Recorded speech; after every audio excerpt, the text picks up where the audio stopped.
ডিভোর্সের পরে নিজেকে খুব একা লাগছিল, তাই একটি ফেসবুক অ্যাকাউন্ট খুললাম যাতে সময়টা পার হয়।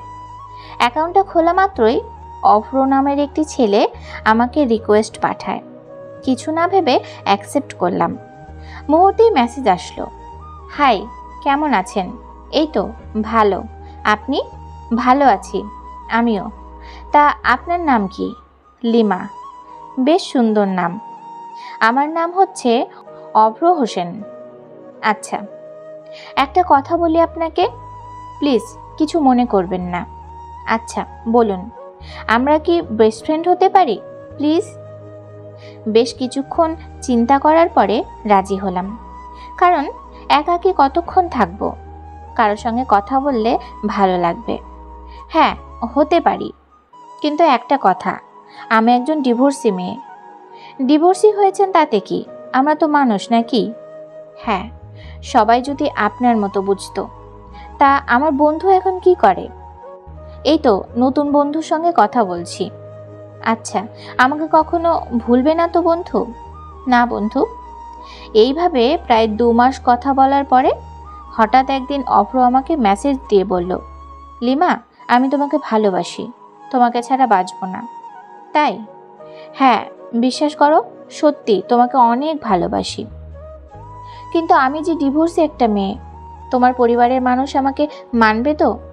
না মানলে আমরা অন্য কোথাও চলে যাব, সেখানে দুজনে বসবাস করব। কিন্তু প্লিজ লিমা, কোনো কিন্তু বলো না, তোমাকে বড্ড ভালোবাসি। অভ্র, আমিও তোমাকে ভালোবেসে ফেলেছি, তোমাকে ছাড়া ভালো লাগে না, কিন্তু লজ্জায় বলিনি। তাই জান? হ্যাঁ।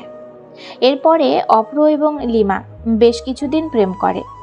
এরপরে হঠাৎ একদিন অভ্র বলে উঠল, লিমা, আমি তোমার শরীর দেখতে চাই। মানে?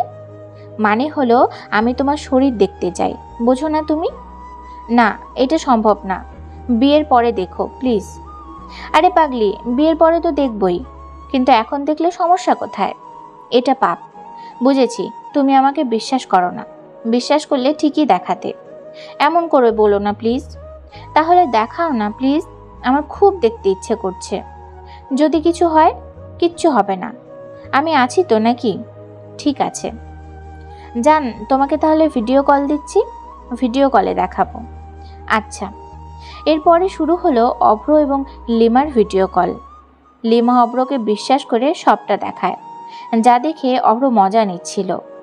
ঠিক তার 1 সপ্তাহ পরে অভ্র লিমাকে ব্লক দেয়, যা দেখার পরে লিমার মাথা ঘুরে যায়। মুহূর্তে অভ্রকে ফোন দেয়, এই তুমি আমাকে ব্লক দিয়েছো কেন? মন চাইছে তাই। মানে? আপনাকে আমার এখন ভালো লাগে না, যার কারণে ব্লক করেছি। এইসব কি বলছো তুমি? আমার বিশ্বাস হচ্ছে না। বিশ্বাস না হলে নাই, আমি এতদিন নাটক করেছি তোমার সঙ্গে, বুঝলে? তুমি কিভাবে ভাবলে তোমার মধ্যে ডিভোর্সি মেয়েকে আমি বিয়ে করব? ফোন রাখো প্লিজ, এমন করো না। এই বেশি কথা বলবি না, বেশি বাড়াবাড়ি করলে তোমার ভিডিও ভাইরাল করে দেবো আমি। মানে? কিসের ভিডিও? কেন, তো শরীরের ভিডিও। কথাটি শোনা মাত্রই লিমা ফোনটি কেটে দেয় এবং হাউমাউ করে কান্না করতে থাকে। প্রিয় বোনেরা, সাবধান থেকো, সব মানুষ কিন্তু ভালো না। যা করার সাবধানে করবে, কারণ একটি ভুল চিরকালের কান্না।